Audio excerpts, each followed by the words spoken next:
Hello and welcome to the pitchside studio. What a win this has been. What a match this has been for the spinners, especially from either side. And Pakistan winning this one by 127 runs and also getting a win. Third consecutive win at home. My guest to my left, Amir Sohail, and Pakistan's happy captain, Shan Masood. We'll start with you, Shan. All the boxes ticked that you must have decided, worked on the table before the start of the series. How satisfied are you? A lot of things ticked, but you also have to look at things that we could do better as a team. But I think the big things that really pleased us was that we talked about as a batting unit. Once two guys get in, make sure the partnership's big. So for Rizwan and Saud to have the biggest partnership of the game, I think that set us in a really good position. And then for the spinners, once you take control of a spell, make sure that you run through the team. And Sajid and Noman did that in the first innings. And what was also very refreshing was that we played a third spinner in Abrar, and he had a big role to play in the second innings. So I think in those sense, a lot of boxes tick, but still a lot of improvements needed. When you look at that track, you've almost given the spinners a loaded gun, but then you've put your batters in a test. And I'm sure you were out there, you got a 50 in that second innings. Apart from that partnership that was between Saud and Rizwan, you feel that there's more to be done? I think so, because when you have a big partnership, there should be pockets of small partnerships around it. I think in these conditions, you still need to get, if you're batting first, you still need to get something around 300. And then in the second innings, you also, I thought we were 50 short in terms of the total that would have made us comfortable. So we lost wickets in clusters. We were 202 ahead for 3, and we lost the next 7 wickets for 47 runs. So like I said, a lot of improvements needed. But then another good thing was that young Herrera came into the second innings. We had a good opening partnership, and that sort of eased the nerves a bit and put us ahead in the game. Okay, Shan, I've got a couple of questions for you. How hard it was for you batters to adapt from South African services to the Pakistani conditions? And the second question I want to ask is, what are your plans for the Pakistani fast bowlers? Number one, I think I'm personally satisfied with how the batsmen have been. I think if we look at home conditions and what we've tried against Bangladesh, we tried to go the seamers route. Against England, we switched to completely spin, and then here we went with spin again when we went to South Africa and Australia. Those were challenging surfaces with challenging oppositions as well. So as a batting unit, the good thing is nobody's bothered about personal numbers or personal milestones. We just want to get enough runs on the board to get, so when we get those 20 wickets, we're in match-winning positions. So I think the batsmen are sort of shifting and adjusting very well. It's not easy coming from South Africa and then 5 days later, 10 days later, you're playing the next test match. Look, I think for any good test roster, it's never about 15 players. In the World Test Championship, which is 2 years long, you need a roster of 25 players, and that's when the seamers come into play as well. So there will be places where the seamers are required, and if you look at all the best fast bowlers in the world, they play Test cricket. They've got great numbers in the Test cricket, and we like our best fast bowlers to play Test cricket and help us get those 20 wickets as well. So they're well within the plans. I'll take this question a little forward. When you look at, this is the first time in the history of Pakistan Test cricket that a fast bowler's bowled just 1 over. Will that push you to have a different 11, maybe get an extra batter if you're really looking not to use a fast bowler? We can look at a lot of things. We had Amir Jamal in the last series. So he provided us with that option of batting, and he did have some valuable contributions. I think he scored a 50 in the first test here and then a 40 in the second test against England over here. So those are things we can look at. Maybe also add another spinner or an all-rounder that can bowl spin. So there are a lot of things to look at. But again, look, for us, it's more important. If you want to do well in the World Test Championship, you have to start with home advantage. You have to win your series at home. You have to get maximum points at home. And for us, we need a blueprint, and at the moment, this looks like something which can get us there in the next cycle. All right, Shan, job well done. Congratulations to you and your team. Well done. And we'll see you soon in about 5 days. Thank you. Okay, time for us to take a short break. When we come back, we'll have Amir Sohail, of course, with us, and Ian Bishop will join us. Okay, we've discussed things with Shan Masood, the captain of Pakistan. Pretty happy how the bowlers have performed. Says maybe we can look into what the 11 could be like in that second game. We'll talk about that. Ian Bishop has joined us in the studios. Bish, when you look at the performance overall, the West Indies, you mentioned earlier there are positives that they can take from here. Warwickon and then Athens, how he performed. Just this quick one from your side, how the West Indies approached in that second innings with that bat, taking that attacking options against Sajid. How did you find that?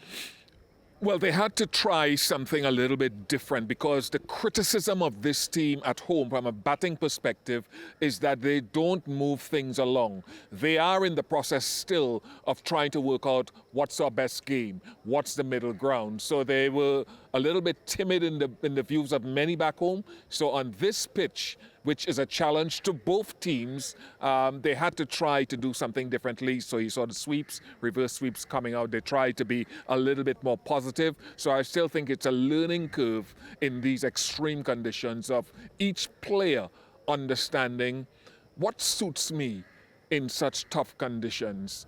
It was just too much for them. Bish, I want to ask you, you were a proud West Indian cricketer. West Indies cricket was pride of cricket fraternity when it comes to their performances and all that. What failed West Indies cricket? Who is responsible for not forging past with the future? Yes, it's easy to criticize the players, but they are the product, aren't they?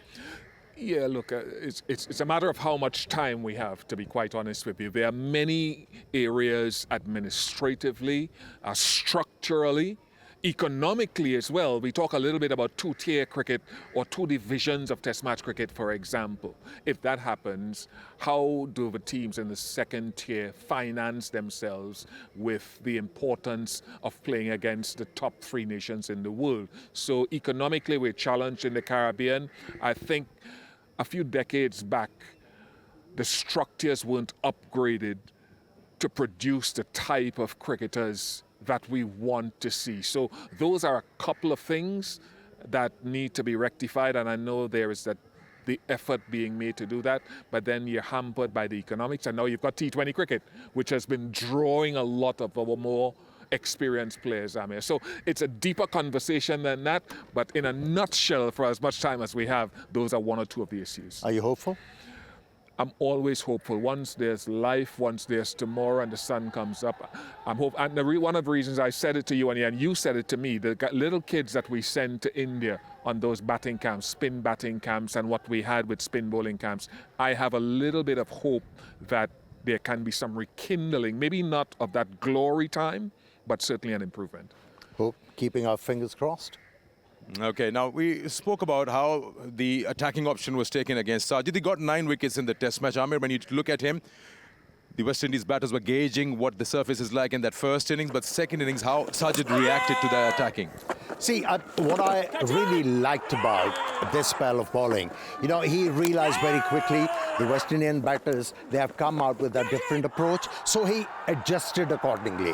When he gauged that the batters are actually taking the guard off stump, he moved his line further away and also shortened the length to be able to get that gap between bat and pad. He's a very exciting cricketer.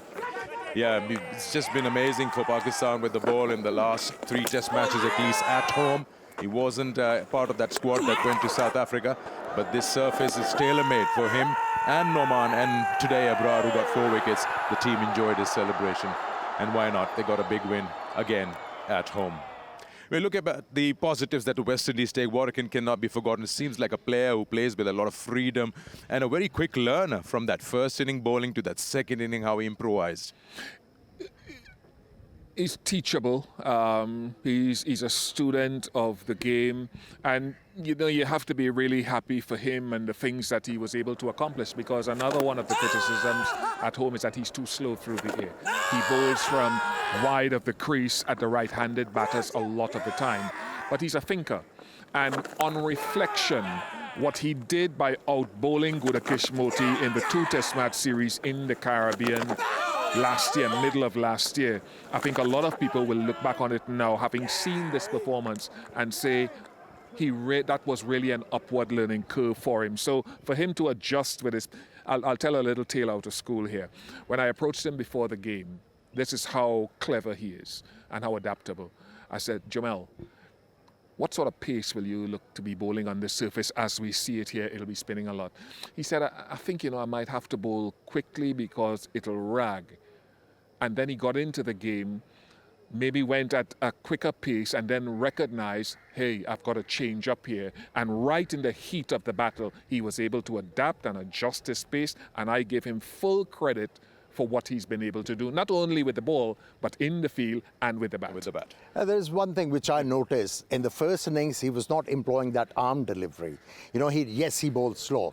But in the second innings, the moment he started to bowl those arm deliveries, he was a different kind of a bowler. Hard to deal with, hard to understand which ball is coming to you. And by turning the ball, he kept on creating doubts in the batter's mind. And then every 2 overs, he bowled that arm delivery, and he was rewarded for that thinking.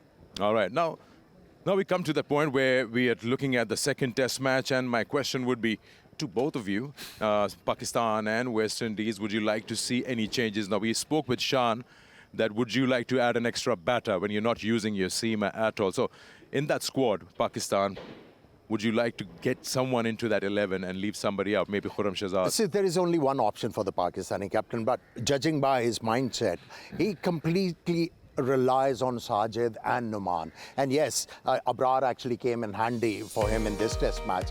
I think there is a room for batting all-rounder in your lineup. You cannot think of adding another spinner in your lineup, because it'll be confusing for the captain how to use them, because in this test match, he never used Salman Ali Agha, who picks up wickets for Pakistan. Yeah, I mean, maybe Abrar is lucky because they never used Zayed Mahmood against England. The two spinners did the job. Now, when it comes to the West Indies, at the start of the match, I spoke with Bish and said, are you happy with this bowling unit? Would you get another seamer? Now, unlike Khurram Shahzad, you can't touch seals for sure. But is there any change that you'd like to bring in? Well, it all depends on the mindset of Gudakesh Moti, really, because you've got Kemar Roach, who was unwell for this game, and the ball swung a little bit. Surprisingly, it did a lot through the test match for Jaden Seals, much more than I thought would be applicable. So I don't know yet, unless you speak to Gudakesh Moti and find out what's his mindset, where is his head at with his bowling, because a couple of wickets only on this test match surface here would disappoint him. So can you consider someone like a Kemar Roach, depending on what that surface looks like? I don't think it'll be too much different from what we've had here. So that's the only consideration I would make. There's a kid called Amir Jango, left-handed batter who's on the outside, but I don't know how you can slip him in at the expense of anyone else. All right, thank you, gentlemen. It's been a pleasure. We watched this test match for 2.5 or a little more than that. In this test match, it's been a good test match. It's been a spinner's test match. Now we're looking ahead to the next one, the second test. And that'll be Vigotel Mobile presents Allied Bank Test Match Series between Pakistan and West Indies for the year 2025. And we will be joining you on Saturday, 25th of January. The coverage starts at 8:55 a.m. local time from the Multan Cricket Stadium. So don't forget to join us there. And as of now, Pakistan lead this series 2-1. Thank you so much for joining us here at the Pitchside Studio. And in about 5 days, we'll see you right here with more action. Take care of yourself and have a good evening.